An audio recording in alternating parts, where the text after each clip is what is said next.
Hukuman mati biasanya diberikan oleh negara kepada orang-orang yang melakukan tindak kejahatan besar. Kebanyakan eksekusi dilakukan dengan pemenggalan kepala. Namun, sebenarnya dari sejak dulu ada banyak cara eksekusi mati yang dilakukan.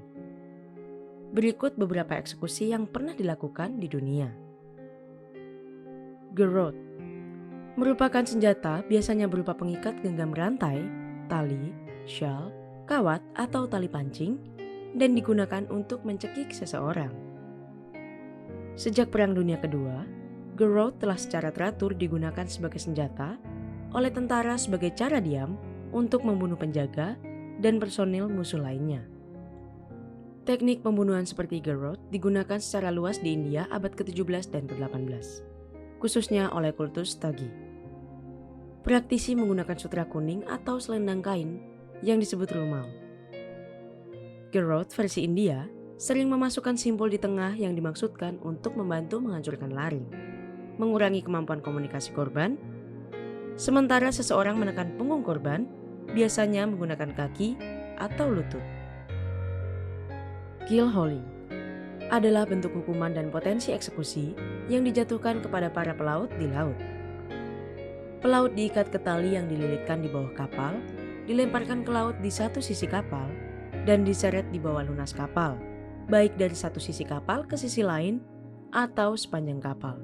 Keelhauling merupakan eksekusi dengan penyiksaan ekstrim atau minimal trauma fisik yang mungkin menyebabkan cacat. Lambung kapal biasanya tertutup oleh tumbuhan laut. Hal ini membuat keelhauling akan mengakibatkan luka yang serius yang dapat menyebabkan infeksi dan luka pada korban. Selain itu, dari hukuman ini juga dapat menyebabkan trauma kepala akibat benturan dengan lambung atau lunas, terutama jika kapal sedang bergerak. Iron Maiden. Iron Maiden adalah alat penyiksaan terdiri dari lemari besi padat dengan bagian depan berengsel dan bagian dalam yang tertutup paku, cukup tinggi untuk mengurung manusia. Terlepas dari reputasinya sebagai alat penyiksaan abad pertengahan, tidak ada bukti keberadaan Iron Maiden sebelum abad ke-19. Akan tetapi ada laporan kuno tentang Nabis, tiran Sparta, yang menggunakan alat serupa sekitar 200 sebelum Masehi untuk pemerasan dan pembunuhan. Iron Maiden paling terkenal yang mempopulerkan desain itu adalah Nuremberg yang pertama kali dipamerkan mungkin pada tahun 1802. Inspirasi untuk Iron Maiden mungkin berasal dari eksekusi Kartago atas Marcus Atilius Regulus seperti yang dicatat dalam To the Martyrs karya Tertullian dan City of God karya Agustinus dari Hippo, di mana kaum Kartago menutup dia ke dalam kotak kayu yang ketat dan dia dipaksa untuk berdiri, dipaku dengan paku paling tajam di semua sisi, sehingga dia tidak bisa bersandar ke segala arah tanpa ditusuk. Penyiksaan dengan bambu. Penyiksaan dengan bambu adalah suatu bentuk penyiksaan dan eksekusi dengan cara menumbuhkan rebung melalui tubuh korban. Dilaporkan telah digunakan di Asia Timur dan Selatan, tetapi tanpa bukti yang dapat diandalkan.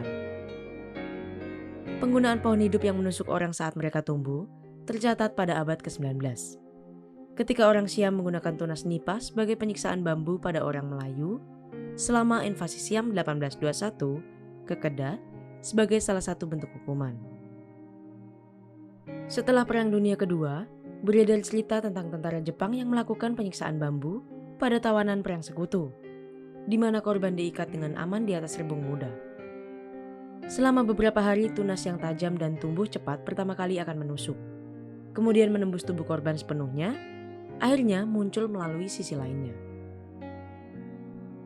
Penyair dan penulis Tiongkok Wu Pingqin menyebutkan penyiksaan bambu sebagai salah satu penyiksaan yang diyakini penduduk setempat dilakukan oleh Jepang terhadap tahanan dalam memorinya Hakasul.